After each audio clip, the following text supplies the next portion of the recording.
SEBI chief Madhavi Buch एक बार फिर से विवादों में है। हिंडनबर्ग की रिपोर्ट के मुताबिक माधवी बुच पर पहले ही निजी फायदे के लिए अडानी की कंपनियों को फायदा पहुंचाने का बड़ा आरोप लगा था। अब न्यूज एजेंसी रॉयटर्स ने एक बड़ा खुलासा किया है, जिसने माधवी बुच को एक बार फिर से कटघरे में खड़ा कर दिया है। रॉयटर्स का दावा है कि माधवी बुच ने नियमों को ताक पर रखकर एक कंसल्टेंसी फर्म से रेवेन्यू कमाना जारी रखा और ये खेल 7 साल तक चलता रहा। हिंडनबर्ग ने अपनी रिपोर्ट में माधवी बुच और उनके पति पर कई बड़े आरोप लगाए थे।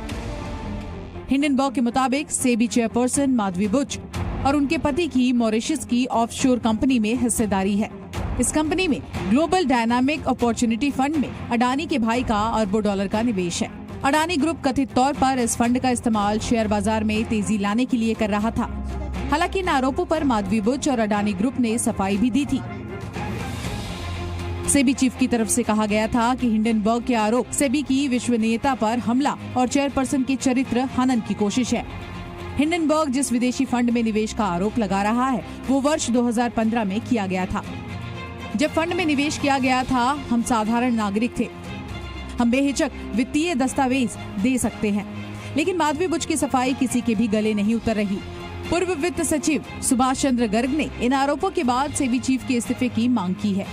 तो ये जब सारे सवाल अब उठ गए हैं, तो ऐसी स्थिति में सेबी की इंडिपेंडेंस और सेबी की जो अथॉरिटी है उसको बनाए रखने के लिए मेरी नज़र में भी ये उचित होगा कि सेबी जो चेयरपर्सन है माधवी बुच, वो इस समय सेबी से अपने पद से हट जाए। पूर्व वित्त सचिव ने ये भी संदेह जताया कि माधवी बुच के सेबी चीफ रहते जांच पर कैसे भरोसा किया जाए। मैं भारत सरकार में सचिव था 2017 से 2019 के बीच में 2 साल, और वो मेंबर थी वहाँ पे।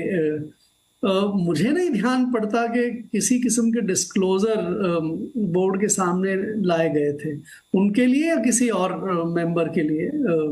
तो ऐसी स्थिति में बोर्ड को एक्चुअली आज के दिन क्या पता है उनके बारे में, उन्होंने किस किस्म के डिस्क्लोजर किए हुए हैं, ये मुझे नहीं विश्वास होता कि बोर्ड को पूरी तरह से जानकारी है।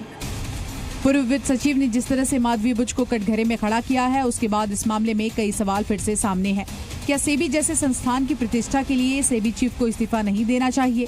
क्या सेबी चीफ के साथ ही सेबी बोर्ड की भी इस मामले में जवाबदेही नहीं बनती? क्या सिर्फ सेबी की तरफ से जवाब ही इस मामले में काफी है? माधवी बुच के सेबी में रहते हुए उन्होंने जिस तरह अगोरा एडवाइजरी से रेवेन्यू हासिल किया, क्या वो हितों का टकराव नहीं है? क्या ये पूरा मामला सेबी की आचार संहिता का उल्लंघन नहीं है? ब्यूरो रिपोर्ट, जी मीडिया। जी न्यूज़।